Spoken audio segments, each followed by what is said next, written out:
Paz do Senhor, Manaim, a aula de hoje é comigo e o tema de hoje é o cativeiro babilônico. E o versículo para memorizar, o versículo-chave, é o versículo que se encontra em Jeremias, capítulo 23, o verso 5, diz assim: Eis que vem dias, diz o Senhor, em que levantarei a Davi um renovo justo, e rei que reinará e agirá sabiamente, e executará o juízo e a justiça na terra. Hoje a gente vai aprender a respeito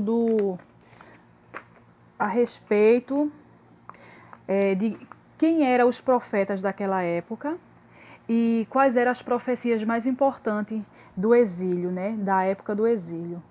E a importância de andar nos caminhos do Senhor, né, de nunca se desviar dos caminhos do Senhor. E que temos que ter confiança no Senhor, né, porque todas as coisas acontecem pelo propósito de Deus, né? Todas as coisas estão nas mãos de Deus, nada foge do controle de Deus. E hoje a gente vai falar a respeito dos últimos reis de Judá.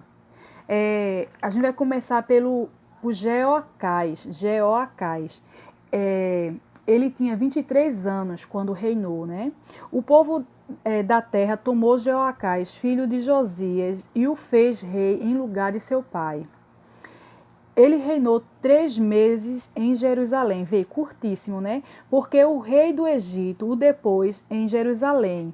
Faraó levou Jeoacás para o Egito, onde morreu. Deus permitiu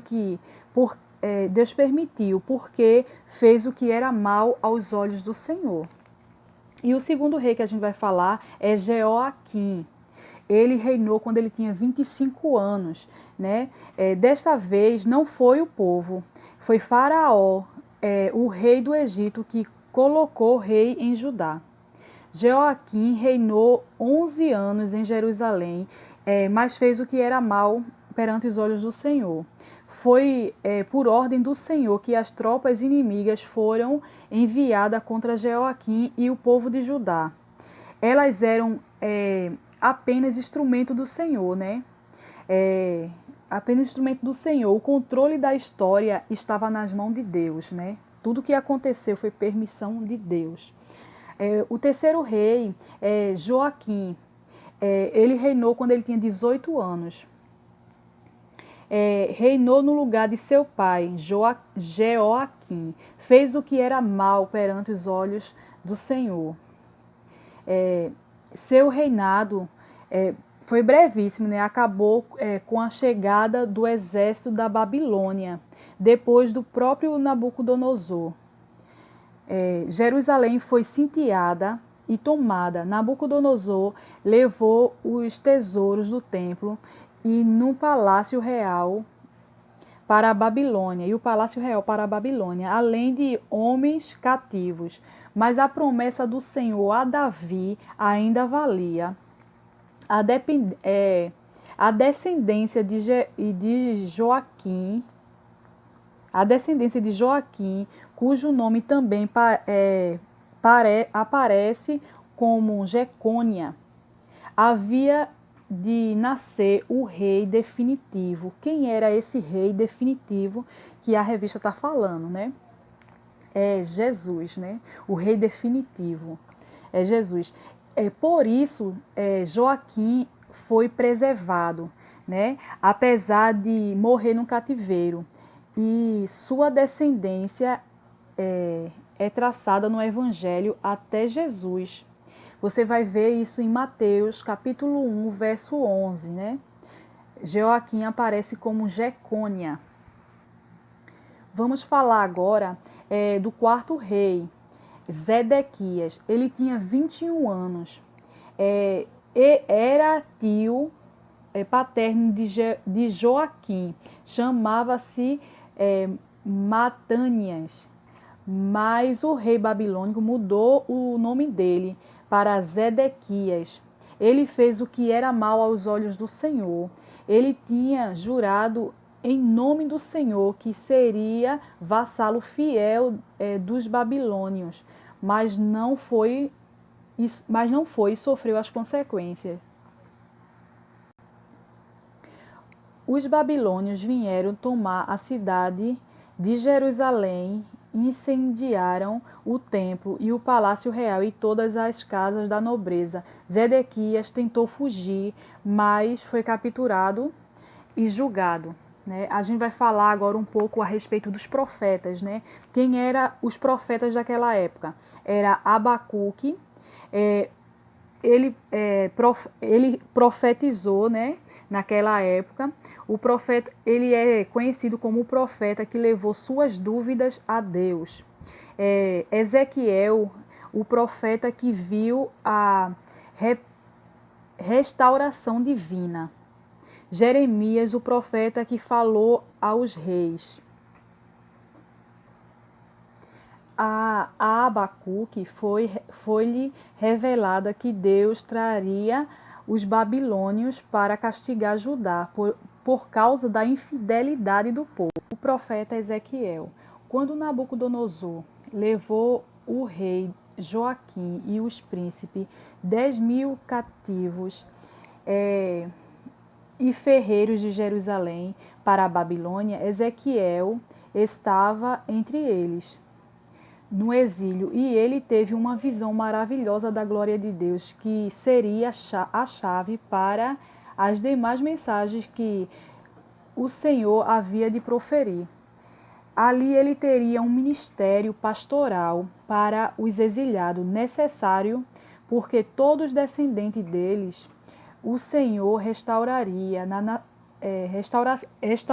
a nação e o templo.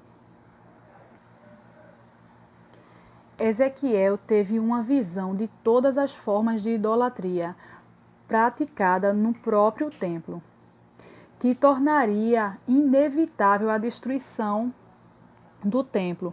Mais impressionante ainda foi a visão que teve da glória do Senhor saindo do templo, afastando-se pouco a pouco, porque doía ao Senhor deixar o lugar que havia preparado para o seu povo ter comunhão com ele, né? No final, Ezequiel ele também fala que vai haver uma restauração, né? Ele fala da restauração e da comunhão renovada, né?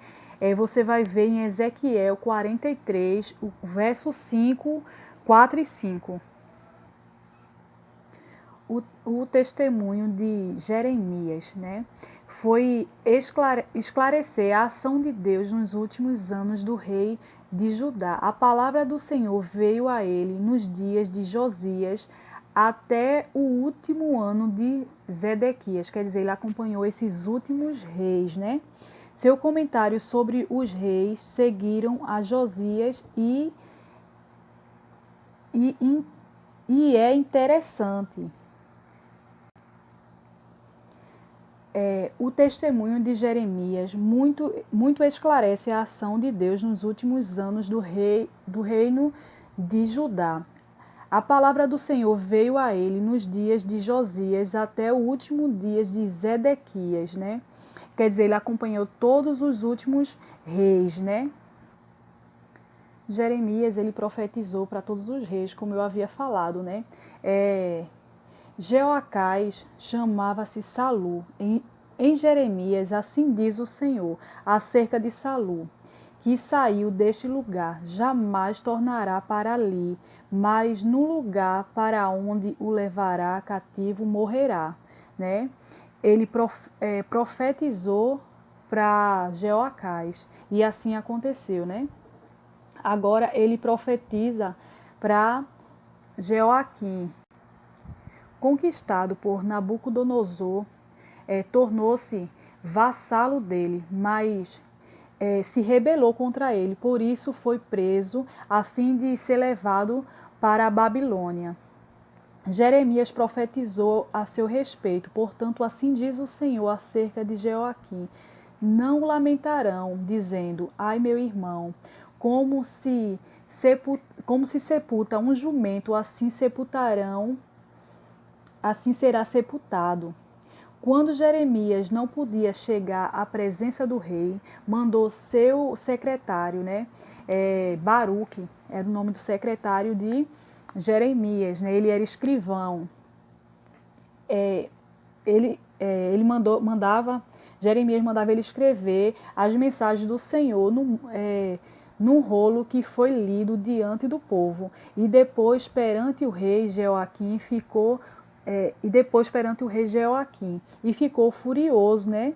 E queimou o rolo todinho e mandou que pegasse Jeremias, mas o Senhor escondeu a Jeremias e a Baruque.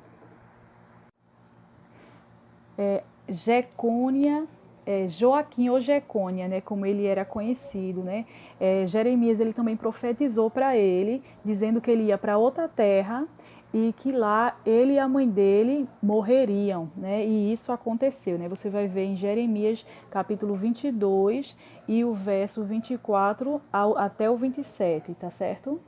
E Zedequias, né? A gente vai ver agora Zedequias.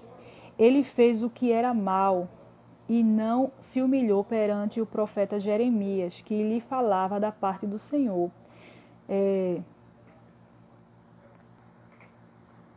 Zedequias, ele fez, né, o que era mal, né, como eu tinha falado. Se ele tivesse aceitado a mensagem do profeta de Deus, ele teria salvado o seu trono, ter salvado Jerusalém e ter salvado seus filhos, né? Os filhos deles foram mortos e ele teve os olhos arrancados, né? E ele sofreu muito. Levaram ele cativo. Zedequias fez o que era mal perante os olhos do Senhor. Zedequias fez o que era mal perante os olhos do Senhor. E o profeta Jeremias, que ele falava da parte do Senhor, ele não quis aceitar, né? O que o profeta ele falava. Se ele tivesse aceitado, ele tinha salvo os seus filhos, tinha salvo o seu trono, tinha salvo Jerusalém. Só que ele preferiu se aliar, né, com o rei da Babilônia, né? E depois ele se rebelou contra o rei da Babilônia. E a consequência foi que o filho dele foram mortos, ele arrancaram os olhos deles, né, e deixaram ele preso, né? Esse foi o fim de Zedequias, né? Conclusão, né? Deus ele se revelou, né, nesse período, né? Deus ele controla tudo, ele controla reis, impérios, povos, né? Ele controla tudo, nada foge do controle de Deus, né? Precisamos ter confiança no Senhor, não agir como Zedequias ele agiu, né? Por conta que ele não aceitou a palavra que vem do Senhor, veio consequências sobre a vida dele, né? Precisamos confiar no Senhor, né? Cada dia mais buscar estar fazendo a vontade de Deus, né? Se essas coisas vieram sobre esses reis, por que não pode vir sobre nós? Temos que fazer a nossa parte, né? Servir ao Senhor e agradar o coração de Deus, né? Nos analisar, ver onde é que estamos errando para acertar. Amém. Até a próxima aula.